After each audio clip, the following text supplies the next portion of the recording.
watching sunrises and sunsets over and over.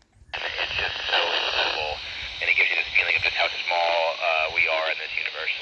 Over. A lot of things. I miss my family, my friends, of course, on Earth, my favorite planet. But if you're talking activities of daily life, it's really jumping in a pool and taking a shower. Over.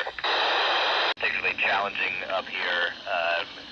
But to give you an example, one of which is I have to talk to so many people on Earth during the day that are asking me to do various things, get various science or get some experiments done or work or other tasks on the space station, and you don't get to see their face. So you just have to only talk to them over radio, and they understand how they feel or what they think is really awesome, being able to read someone's face.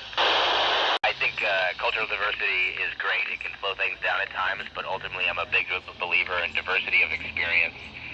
If you want to go fast, go alone. If you want to go far, go together. And having a diversity of experience and background really allows us to go far in life. Over. I've only been here a month, so I've got 5 months to go. But the most interesting scientific experiments have been the ones we've done on the humans themselves. So we are part of the science experiments, and I got to mess around with a crewmate as we put a blindfold on and got to evaluate their vestibular system. So it's been super fascinating to work, be on the science and the science of ourselves in space. Over. As far as just been hanging out at the cupola and watching the Earth, observing the Earth, and taking pictures. And some of those pictures go back down to Earth, and scientists look at them. So just being able to observe the Earth persistently from space is pretty awesome. Over. The free time in the evenings and the mornings before we get started, but a lot of our time is taken up getting ready for the day or closing out the day. But I tend to go to photography. We have a lot of really great cameras up here and a lot of really great lenses, and we can take incredible pictures of not just the people on the space station, but the Earth. I really enjoy taking pictures of people when they're doing their jobs and they're not really aware that you're there.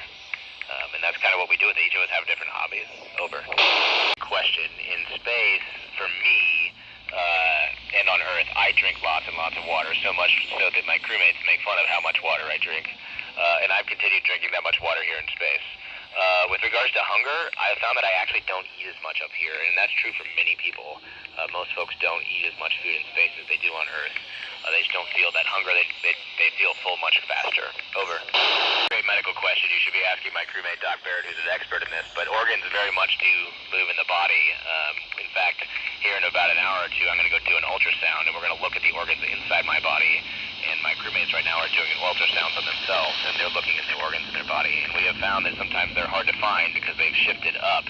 They're not used to having gravity pull them down, so sometimes the organs do in fact shift inside the body. Over. The short answer is yes. We do that, and we talk about it, and we work about having open communication with each other. We spend a lot of the time on the ground training and preparing for just that same scenario and discussing how to deal with it. So the answer is yes, but we work on it. Over. The answer is yes, there is a growing danger, but we're also getting better and better and better at tracking it. So we have a lot of really good people around the planet from multiple countries using sensors to track space junk and keep track of where it is. And in fact, sometimes if we see space junk that might hit the space station, we're able to move the space station with our thrusters and get out of the way. It's pretty awesome because we're all working together on this problem. Over. You restricted me to a planet, so we're going to have to say Mars. But if you wanted to say like a planetary body, I think some of the moons around Jupiter can get really fascinating. I think you can read about Europa and some of the missions we're doing to that moon that orbits Jupiter. But I think if you restrict it to a planet, it's going to have to be Mars. Over. There's a saying out there, the rising tide raises all boats. And historically, spaceflight was left to those of